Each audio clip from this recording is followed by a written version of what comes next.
Hello and welcome to Taiwan Talks. I'm Ian Kavat. China has slammed reported plans by India to build 12 hydropower plants in its northeastern state of Arunachal Pradesh. Beijing says such plans would be illegal and invalid because it claims the territory as the Chinese region of South Tibet. In March 2024, Washington backed New Delhi, saying the US recognizes Arunachal Pradesh as part of India. A Reuters report says the hydro plan will be released under a budget announcement in July. We ask what the implications are and what New Delhi's plan is reacting to. And following Narendra Modi's visit to Vladimir Putin during NATO's 75th anniversary summit, we ask whether New Delhi is taking Washington's friendship for granted, as suggested by the US ambassador to India. Has India calculated that Washington needs New Delhi more, or is Narendra Modi simply betting on a Trump win in November?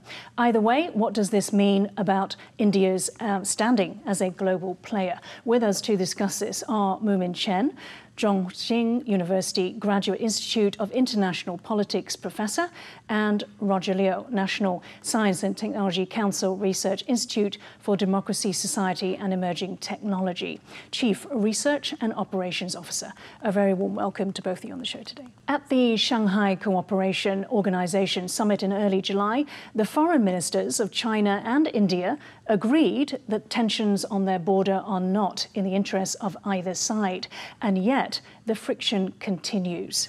Professor Chen, let me come to you first. So, what is India's hydropower plan? What is it in reaction to?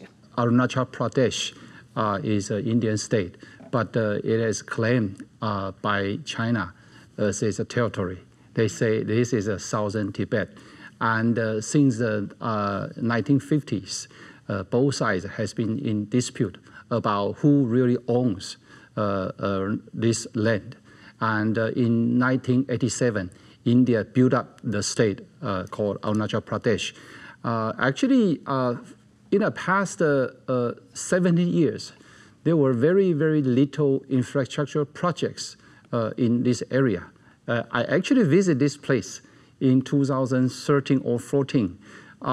It's a high mountain area, very few population, and transportation, electricity, everything was poorly, designed and implemented. So we know that in 2006, China built a railway to Tibet. And after that, China increased a lot of infrastructure construction in Tibet areas. So I think what India is doing right now is to catch up. Particularly that region has a huge resources on hydropower. So I think this is very natural for India to do this.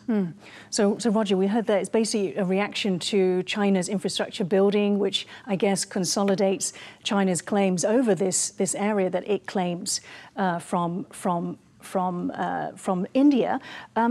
Is there any specific projects or plans do you think that India has in mind in trying to build this hydro plant here? Well, as we know that China has been trying to build up a giant dam on the upper stream of the Brahmaputra River, which they call Yalozangpo. So actually, India has been expressing the worries about this because if you stem the resources of the water from the upper stream, the downstream will actually be running out of the water. So I think what these two countries are doing are trying to claim their control and sovereignties in this disputed region of Arunachal Pradesh. So when China announced their plans, India announced their plans in response. But so far, actually, to build up actual plans and put it to work actually is not that easy. Because, the construction at the high elevation areas is not that easy. And secondly, we have to consider the real logistic capacity that India has to deliver what they claim the 12 power plants over there. It's a huge plan and it takes a lot of constructions. So far, I think that will be more than like a political gesture than the real construction plans. So it's interesting, Professor Chen, I can ask you, the dam that Roger mentioned, the proposed project to build the biggest hydroelectric dam is called the Medok Dam, I believe. I also saw some reports from India that the people in Arunachal Pradesh, some of them, they don't really like to see such a big, massive hydropower plant project, because it might do some damage to the local environment. But I think right now what we see is that the competition between India and China over water resources became more severe. China already built a Changmu hydropower plant in southern Tibet area. And so for India, it is natural for them to build more hydropower plants. But 12 plants, it means that each hydropower plant project probably not so big. I think they try to get as much as they can. Probably after a few years, you see only a few being announced and started, but to build all 12 hydropower plants, I think it will take a long time. Yeah. Roger, I mean, so China actually has 6, isn't it? There's one that's completed. This is on the Brahmaputra River. One's completed, a couple are under construction, and a few more are planned.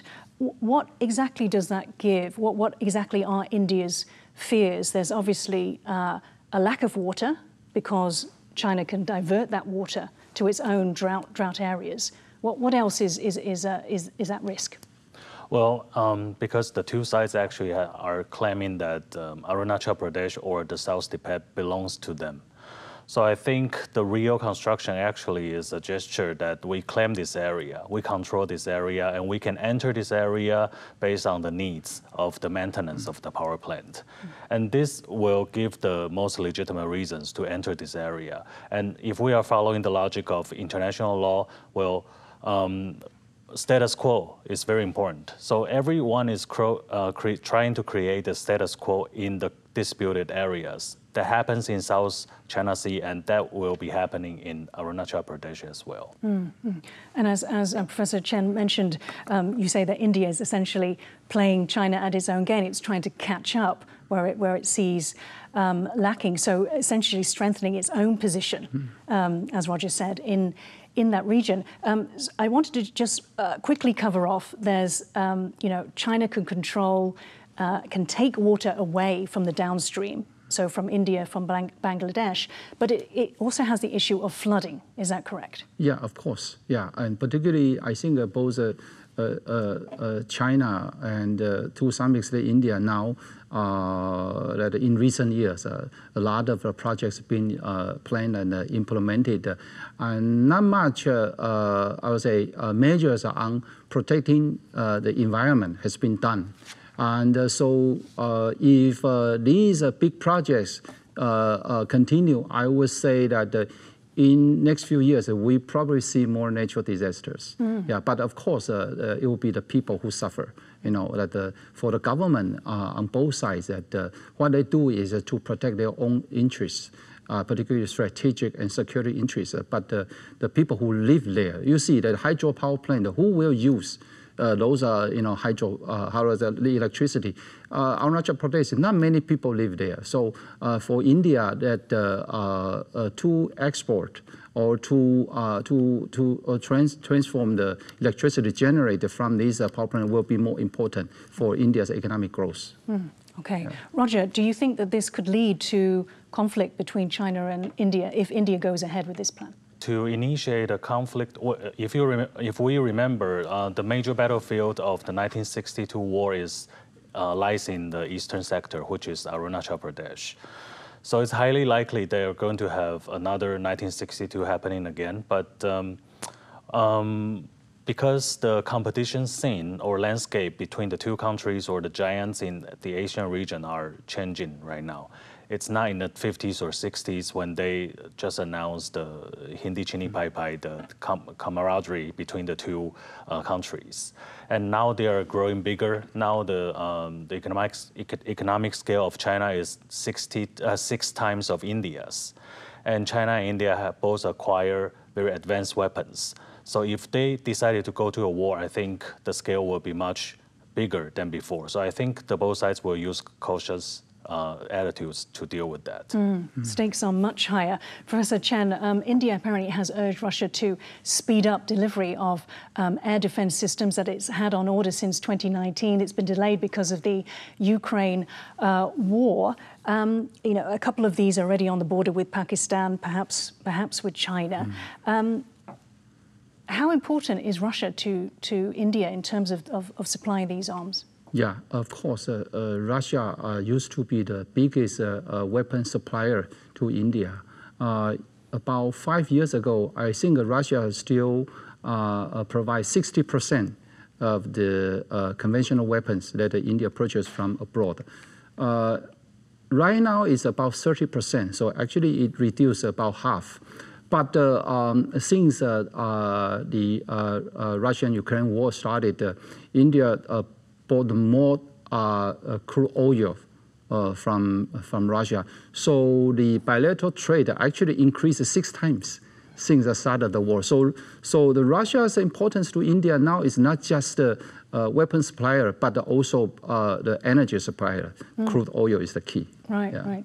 And Roger, just going slightly back to the arms, can't India get these air defense systems from the US?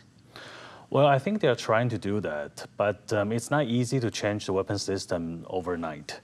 But they are actually trying to gradually get rid of the reliance on the Russian weapon systems for the past few years, especially.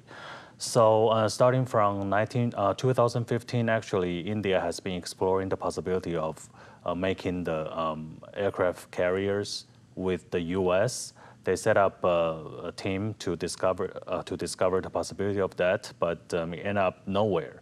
But for the recent years, we can see that the acquisition of the US-made weapons are growing. You can see that, including the P-8 reconnaissance planes for the anti-submarine warfare, and AH-64 Apache attacking helicopters, and all these US weapons has been introduced into the system of the Indian armed forces. And I think it's growing because if we check last year, actually, India and the US has signed a MOU laying down the very wide spectrum of collaborations, including defense, including technology, including semiconductors and every technology-related field. So I think it's growing. Right.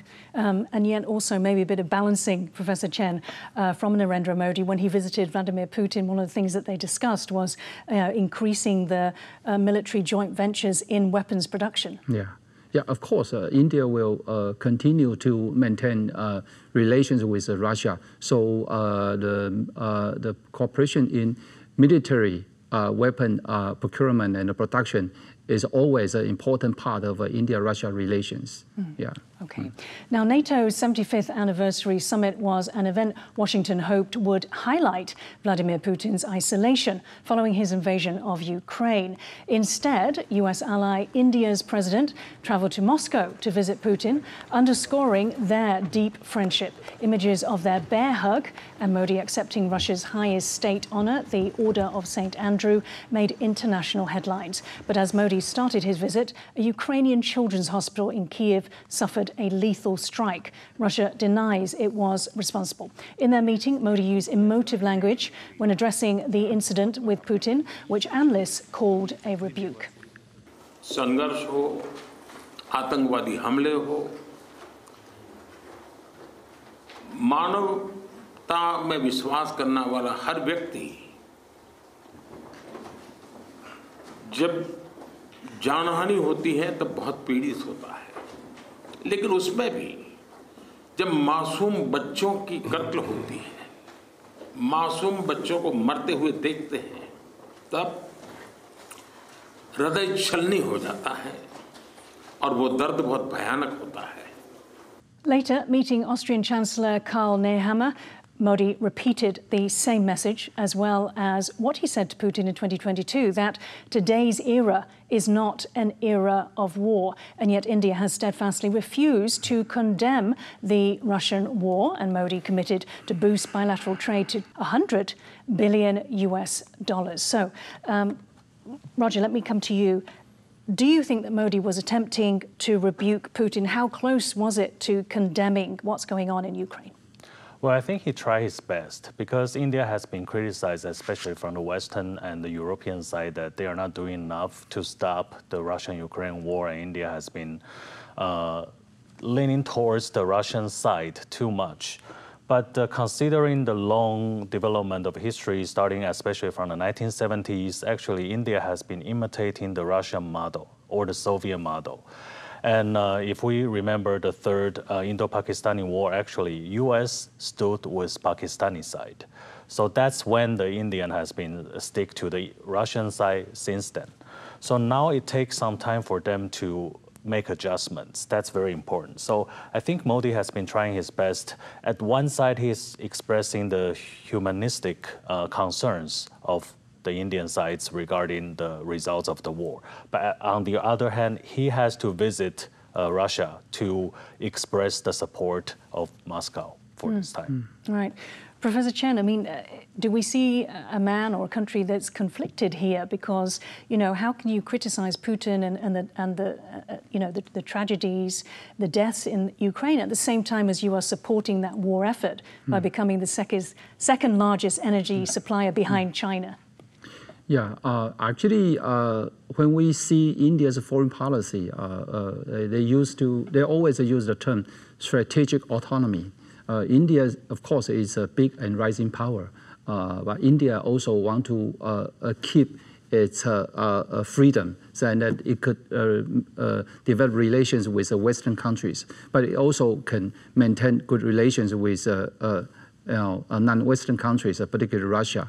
And India is actually very proud of this, balancing foreign policies. And on Russia, I think that another reason that Modi visit Putin, I think, is he's trying to balance the increasing relationship between Russia and China. And China, as we know, that is the biggest rival to India. So India doesn't want to see that Russians get too close to China. So I think the reason he visit Russia right now, this is an important reason behind it. Let's stay on that then. Roger, how much influence can Modi have on the Xi-Putin relationship? Well, I think they've been trying, like Professor Chen has mentioned, from the beginning. Well, actually, if you check the platform of the BJP, they have formed two bigger strategic triangles. One is JAI, Japan, America, India, and the other is RIC, Russia, India, and China. So New Delhi had tried to control Beijing through Moscow. But after especially the Russian-Ukrainian war in 2022, New Delhi found that Russia has been used by China more than it can use Russia against China. But, well, if you're doing diplomacy, you still have to stay on track to keep some controls. And what does Xi Jinping think of Putin's friendship with Modi? Well, I think right now Putin needs China's support more than China or India, need them. Yeah. Now, Ukrainian President Volodymyr Zelensky said, seeing basically Modi and Putin together, that it was a huge disappointment and a devastating blow to peace efforts to see the leader of the world's largest democracy hug the world's most bloody criminal in Moscow. After the trip, U.S. National Security Advisor Jake Sullivan complained to his Indian counterpart about the visit and its timing. Roger, why do you think India decided to risk angering Washington, which we understand that they were? How do they view the relationship with Washington versus with Moscow? Well, I think if you ask anyone from the MEA or Minister of External Affairs in New Delhi, they will tell you they're trying to do their best to maintain balance between the two. I don't think they consider themselves angering Washington, D.C. They're considering themselves doing a big favor to Washington, D.C., trying to maintain balance. Because, well, I think Washington, D.C. knows very well what India can do or cannot do. Because if you trace back to the Trump administration, you can find that the U.S. has been giving a lot of leeways or spaces or flexibilities to Indians, closeness to Moscow. And India knows about this because they know that in the current Quad or Indo-Pacific strategy of the U.S. need India more than vice versa, or they are taking their needs from each sides. So Washington knows about it. I think they have done some communications under a table after this happens. And this is actually what we have seen now is kind of a diplomatic theaters that each side is playing to each other for their target audiences in their domestic environment. Mm-hmm. Professor Chen, do you think that, because there were some voices in Washington sort of saying it's time to review the relationship with India? No, I think we still have to see the election result, in the U.S. Later this year. But in general, in the past few years, I think India already know that as long as China factor is there, Washington will always support India. Mm-hmm. So India actually they are in a very advantageous position that they could, to some extent, maintain their good relation with Moscow because they know that, if they do not cross this red line, Washington will tolerate it. Of course, right now, U.S. officials, including the U.S. ambassador in India, criticize Modi's visit. But what's the red line? The red line is you sell arms to Russia. Since there would be the red line, yeah. And another thing I think that probably Washington will tolerate is because that one reason I think Modi visit Moscow this time is to rescue those Indian citizens being abducted or illegally smuggled to fight for Russia in Ukraine. So tell us more about that. Yeah, because Indian citizens, a lot of them work abroad. So some of them they probably got a chance to work abroad in the Middle East or in Russia, but eventually they show up in the Russian battlefield, and some of them even got killed. The Indian society were furious. Yeah, because they think that their families, their Indian citizens were cheated and been abducted to become the soldiers fighting for Russia. So I think Modi government also feel a strong pressure from the society that they have to rescue these Indian citizens and to solve the problem properly. So the best way is to talk to Putin, say, don't do this. Yeah, these are our fellow citizens. You fight your war, but don't use our Indians to fight for you. Yeah, and of course, not just Indians being abducted to fight, also neighboring countries like Sri Lanka and Nepal also did. But India, big country, they don't want to see their citizens suffering like this. Yeah, so it's a big win for Modi to secure their release. Roger, I want to pick up on something that Professor Chen just mentioned about Trump. How do you think Trump would change views of Russia, or how would Trump view the friendship between Putin and Modi? Well, I think he will be quite comfortable with that because if we trace back to his administration, we can find that Trump has actually developed a good relationship or camaraderie between himself and Narendra Modi. And because they are from the right-wing side, so I think they understand they have common language, the first place. Secondly, they share the same security views between each other actually in the Indo-Pacific area. So I think now the Indian government has been waiting for Trump to take office and to claim his victory after the 5th of November. And then they are trying to develop a new relations between India and U.S. Starting from the Trump administration. And also on something else that Professor Chen mentioned, he talked about India being in an incredibly advantageous position. Can I have your assessment on the rising power and influence of India? Well, I think currently we can say that India is more likely or have greater potential to play among the global south. It can be a representative or become a major channel to voice for the global south. I think India has great advantages compared with China in this part. And India has a good position, playing between the first world, the second world, and the third world. This is something that they can do, and they have great potential in some market or the manufacturing of semiconductors. But it will take some time because of the lacking of the manufacturing basis. But for India, what India can do now, just like I said, I think they will play a greater role among the global south countries. Mm-hmm. And finally, Professor Chen, given that we do see an ascent in which may take time, but in terms of demographics, India is on India's side as well. How do you think Xi Jinping views India as a challenge to its authority? Yeah, of course, because China already experienced a high rate of economic growth in the past 4 decades. They know that India is the same size of China. So India will become the second,